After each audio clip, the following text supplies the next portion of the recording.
When shocking lawsuits landed on prosecutors' desks, exposing a long-running cycle of physical violence, confinement, and psychological terror, Hollywood's rebellious actor did not choose denial. Instead, he issued a perfectly crafted press release, admitting to all transgressions, tearing his own character down, and declaring himself practically dead from shame. Western media and audiences immediately shed tears.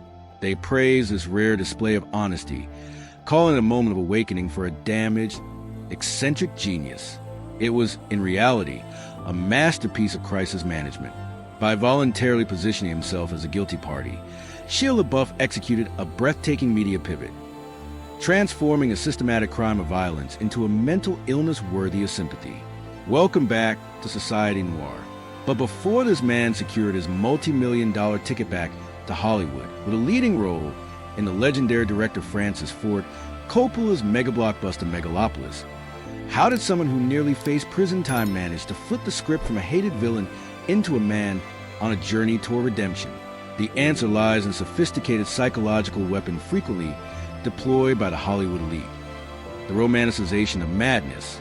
Imagine being a child star born into a broken family, molded by the Disney machine into the golden boy of global commercial cinema. Money, fame, and adoration crashed over you before you could even form an identity. When Shia grew weary of cheap commercial movies, he turned to method acting, an extreme form of immersive performance. As a religion, he pulled out his own tooth, went without washing for weeks on the set of the film Fury, and slashed his own face just to have a real scar. Critics applauded in excitement.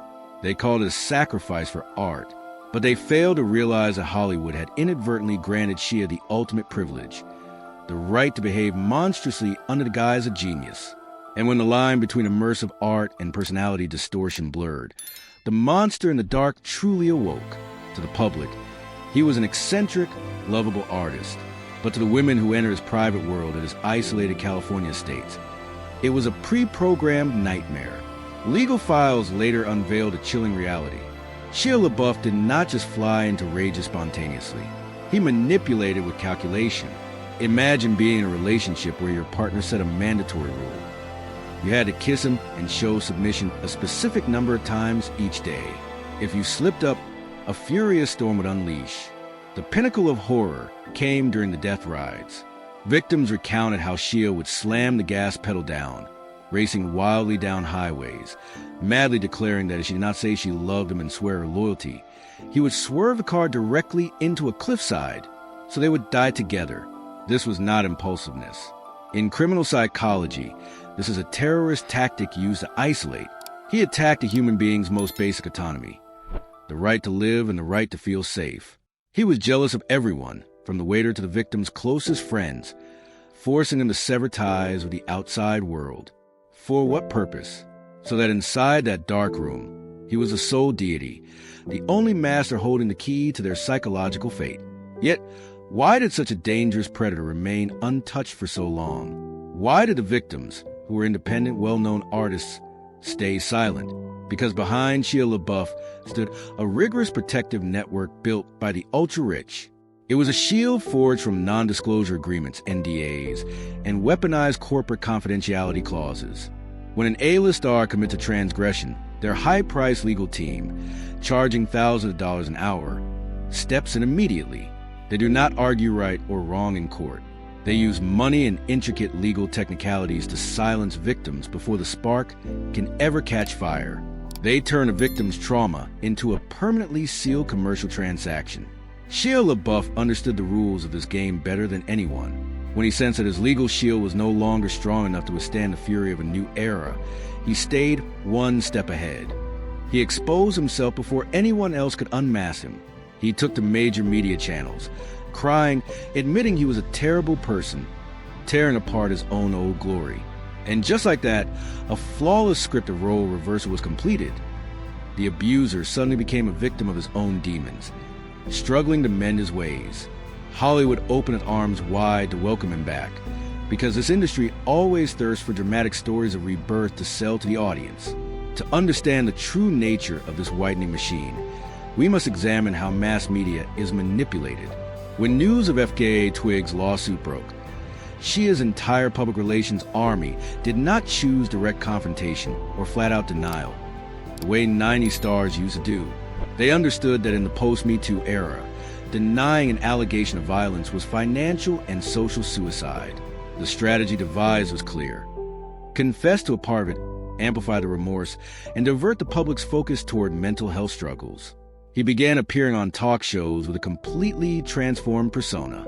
No longer the wild man defying the world, Shia showed up with a thick beard, simple clothing, downward glances, and a soft, trembling voice. He spoke of an abused childhood, an addicted father, and psychological wounds that had never healed. What was the true trick here? It was his clever framing of his violent behavior as an inevitable byproduct of past trauma.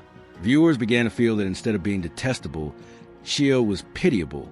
They forgot that millions of people around the world also endure miserable childhoods, yet they do not use it as an excuse to choke or threaten the lives of others. This conceptual bait and switch was so subtle that it shifted a conversation about crime and justice into a seminar on compassion and healing. Hollywood always needs symbols of redemption, and Shia LaBeouf made himself the perfect commodity for that demand. Look at how the film industry reacted afterward. As the media earthquake subsided, producers began hinting at his comeback. It was not because they were ignorant of what he had done, but because in their eyes, the commercial value of a beautifully managed scandal is often higher than a clean but boring resume. Shia's madness generates a toxic magnetism, a dark anti-hero aura that the public cannot look away from. Audiences are curious to see how a madman performs after an awakening, and filmmakers are more than willing to exploit that curiosity to sell tickets. This indulgence creates an endless loop. The star sins, the star repents, the public forgives, the star keeps making money, and the victims are left to live a lifetime with psychological ghosts that never fade away. The legal system for the wealthy and famous in Hollywood operates through a specialized filter. When an ordinary person commits a violent act Shia did, they are immediately handcuffed and face severe prison sentences. But for a star, that process is stretched out through endless legal maneuvers, repeatedly postponed hearings, and quiet negotiations behind closed courthouse doors. Money cannot buy absolute innocence, but it buys time. And in the world of media, time is the ultimate weapon to dilute public anger. As the lawsuit dragged on from one year to the next, fans grew fatigued, newer headlines rushed in to dominate homepages, and Shia's story was gradually pushed into obscurity. By the time the actual trial date approached, it was no longer a shocking event, but merely a brief blurb on a tabloid page. This is a true face of fairness in high society. It is not about finding the truth or delivering justice for the injured party. It is a war of resources and endurance. Whoever has more money to hire better lawyers, whoever has the capacity to withstand media pressure longer, wins. Shia LaBeouf played this game masterfully by turning himself into a martyr for the art of acting. He made people believe his violent acts were just the side effects of a soul too sensitive, too dedicated to cinema. And the public, with its innocence and capacity for forgiveness directed by media experts, fell once more into the waiting trap. But is the truth as simple as a late apology? Or is this merely the first chapter in a textbook on how an elite predator operates to survive in the digital age? This theater is far from over, and what we see on the surface is just the tip of an iceberg filled with the coldest plots, betrayals, and manipulations of the modern entertainment world. To truly understand the systemic self-destruction of a powerful star, we must look directly at the extremist religion he worshipped, known as method acting. In Hollywood, they do not just sell movies, they sell grand myths about sacrificing oneself for the sake of art. The cinematic elite always need madmen, individuals who dare destroy their own bodies and minds in exchange for a few seconds of transcendent performance on the silver screen, because that specific madness generates colossal profits and golden trophies. Shia LaBeouf turned himself into the high priest of that brutal symbolic temple. He did not merely act. He used physical pain to fill the absolute void within his own soul. Look at the way he sliced his own face on the set of the movie Fury, or his refusal to wash for weeks so that his body would reek of the stench of war. The Western critics at the time went completely wild. They called it ultimate devotion, a brilliant manifestation of solitary genius breaking free from the mundane limitations of ordinary human beings. But what is the true cost of nurturing an artificial monster in the name of artistic expression? It is what happens when you permit an individual, under the guise of cinematic experimentation, to trample over every moral standard and legal boundary of human society. Hollywood inadvertently granted Shia a supreme privilege, a dangerous lifetime pass to behave like a twisted psychopath under protective coating of a genius. When the boundary between immersive acting and personality distortion was entirely erased, the real monster in the dark fully awoke. He began to believe that he stood far above the law, above the standard rules of conduct meant for ordinary mortals. To the general public, he might have been a lovable, eccentric artist, a bad boy with a highly sensitive soul. But to the unfortunate women who stepped into his private world at his isolated California estates, it was a pre-programmed nightmare executed with dictatorial precision. The legal files that emerged later exposed a chilling reality that Shia LaBeouf's violent episodes were not the spontaneous outbursts of a man losing control. On the contrary, they were governed by a calculated, utterly ruthless psychological strategy. Imagine being in a relationship where your partner enforces a mandatory rule stating that you must kiss him and display perfect submission a specific number of times every single day. Just one small mistake, a slight delay in your eyes, and a terrifying storm of fury will be unleashed immediately. The absolute pinnacle of this psychological terrorism was the infamous death rides. The victims recounted with trembling voices how he would slam the gas pedal Kitch-san, racing wildly down deserted highways at night, madly screaming that if she did not say she loved him and swear her absolute loyalty, he would swerve the car directly into a cliffside, so they would both die together. This was not the impulsiveness of a romantic artist. In forensic criminology, this is a calculated terrorist tactic utilized by kidnappers and abusers to completely isolate a target. He attacked a human being's most fundamental autonomy, the right to live and the right to feel safe. He was intensely jealous of everyone, from a waiter who accidentally glanced over the victim's closest lifelong friends, forcing them to sever every single connection with the outside world. What was the ultimate purpose of this sick power game? It was to ensure that inside that dark, velvet-lined room, he was the sole deity, the only master holding the key to their psychological fate. He needed them to believe that without him, they were nothing but soulless corpses, and that the outside world was a place of extreme, unpredictable danger. However, a deeply frustrating question remains as to why such a dangerous predator was able to wander freely outside the reach of the law for so long. Why did the victims, who were independent artists with established names and financial resources, choose to suffer in silence for so many years? The answer lies in the rigorous defense system constructed by the ultra-rich elite of Hollywood. It was a solid shield forged from non-disclosure agreements, or NDAs, and weaponized corporate confidentiality clauses. When an A-list star commits a massive transgression, their expensive legal team, charging thousands of dollars per hour, intervenes immediately before any information can leak out. They do not argue right or wrong in a court of justice. They use money and intricate legal technicalities to silence victims before a tiny spark can ever ignite into a wildfire that burns down a multi-million-dollar career. They turn a human being's trauma into a permanently sealed commercial transaction. Shia LaBeouf understood the rules of this machine better than anyone. When he sensed that his legal shield was no longer strong enough to withstand the fury of a new era, a time when the movement to expose predators was at its absolute peak, he chose a daring move to save himself. He exposed his own flaws before anyone else could strip away his mask. He proactively went on to major media channels, crying, admitting he was a terrible person, and systematically tearing down his own old glory. And just like that, a perfect script of role reversal was completed. The abuser suddenly transformed into a pitiable victim of the demons inside his own soul, a man struggling painfully to find his way to redemption. Hollywood opened its arms wide to welcome him back, because this industry always thirsts for dramatic stories of rebirth to sell to audiences who are easily moved by the well-rehearsed tears of a fallen genius. To see through the true nature of this widening machine, we must analyze how mass media is systematically manipulated. When news of a shocking lawsuit by singer F.K. Twigs broke out, Shia's entire public relations army did not choose direct confrontation or flat-out denial, the way stars of the 90s used to do.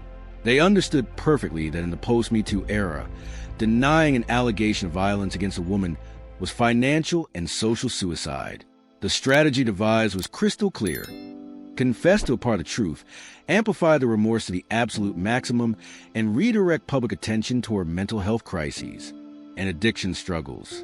He began appearing on talk shows with completely transformed persona.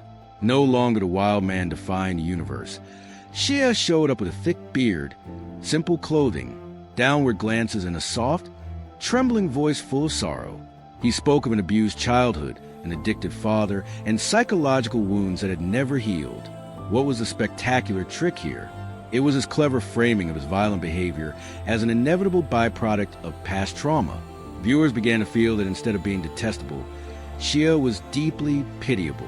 They forgot the glaring reality that millions of people around the world also endure miserable childhoods, yet they do not use it as an excuse to choke or threaten the lives of others. This conceptual bait-and-switch was so subtle that it shifted a crucial conversation about crime and justice into a seminar on empathy and healing. Hollywood always demands symbols of redemption, and Shia LaBeouf made himself the perfect commodity to satisfy that exact demand of the social market. Look at the way the film industry reacted afterward to see the absolute hypocrisy of high society. As soon as the media earthquake subsided, producers began hinting at his comeback. It was not because they were ignorant of what he'd done, but because in their eyes, the commercial value of a beautifully managed scandal is often much higher than a clean but boring resume. Shia's madness generates a toxic magnetism, a dark anti-hero aura that the public simply cannot look away from. Audiences are curious to see how a madman performs after a spiritual awakening, and filmmakers are more than willing to exploit that curiosity to sell theater tickets. This continuous indulgence creates an endless loop. The star sins, the star repents, the public forgives, the star keeps making millions, and the victims are left to live a lifetime with psychological ghosts that never fade away. The legal system for the wealthy and famous in Hollywood operates through a specialized filter. When an ordinary person commits a violent act Shia did, they are handcuffed immediately and face severe prison sentences. But for a star, that process is stretched out through endless legal maneuvers, repeatedly postponed hearings, and quiet negotiations behind the closed doors of the courthouse. Money cannot buy absolute innocence, but it buys time. And in the world of media, time is the ultimate weapon to dilute public anger. As the lawsuit dragged on from one year to the next, the public grew fatigued, newer headlines rushed in to dominate homepages, and Shia's story was gradually pushed into the dark corners of obscurity. By the time the actual trial date approached, it was no longer a shocking event, but merely a brief blurb on a tabloid page. This is the true face of fairness in high society. It is not about finding the truth or delivering justice for the injured party. It is a war of resources and endurance. Whoever has more money to hire better lawyers, whoever has the capacity to withstand media pressure longer, wins. Shia LaBeouf played this game masterfully by turning himself into a martyr for the art of acting. He made people believe his violent acts were just the side effects of a soul too sensitive, too dedicated to cinema. And the public, with its innocence and capacity for forgiveness directed by media experts, fell once more into the waiting trap. The greatest trick that Hollywood ever successfully orchestrated is not those cinematic visual effects costing hundreds of millions of dollars on the big screen, but its uncanny ability to transform the very nature of a brutal crime into a ticketed performance art piece. As we enter the final chapters of the self-destructive life of an icon like Shia LaBeouf, we are not merely witnessing the decline of an individual. We are performing a forensic autopsy on the entire upper structure of the global entertainment industry. Look at the next chapter in the sequence of actions labeled as his repentance, a script so intricately designed that it could make even the most seasoned media relations experts bow in absolute admiration. That was his decision to convert, to seek refuge in religion, specifically the Catholic Church, and to isolate himself in a remote monastery after participating in the movie about Padre Pio. This is a classic tactical move straight from the Elite Survival Handbook. When standard apologies on front pages are no longer strong enough to calm the public boycott, when luxury rehabilitation centers in Malibu have become too boring and lost their sacred quality, religion is the ultimate card to play. by wrapping himself in the robes of a friar, appear with a gaunt face alongside sacred statues and clergymen. Shia executed a hostile psychological takeover of the public capacity for forgiveness. He cleverly shifted himself from the position of a domestic abuser condemned by society into a sinning soul undergoing an agonizing journey of spiritual purification. Who could be cruel enough to attack a man kneeling in prayer in the deep shadows of an ancient church? Who could continue to pursue legal accountability against a man who has declared a total renunciation of the worldly glory to seek salvation from the Almighty Creator? But if we brush aside the thick fog of that artificial religious devotion, what do we actually see underneath? It is still a colossal ego, a morbid vanity that has never been extinguished. Shia did not disappear from the media at all. He simply changed his performance stage. Instead of red carpets or noisy film premieres, he selected independent religious media channels, hours-long interview sessions with bishops to talk endlessly about his sins. He turned repentance into a new kind of cultural asset, a tool to continuously maintain the attention of the public.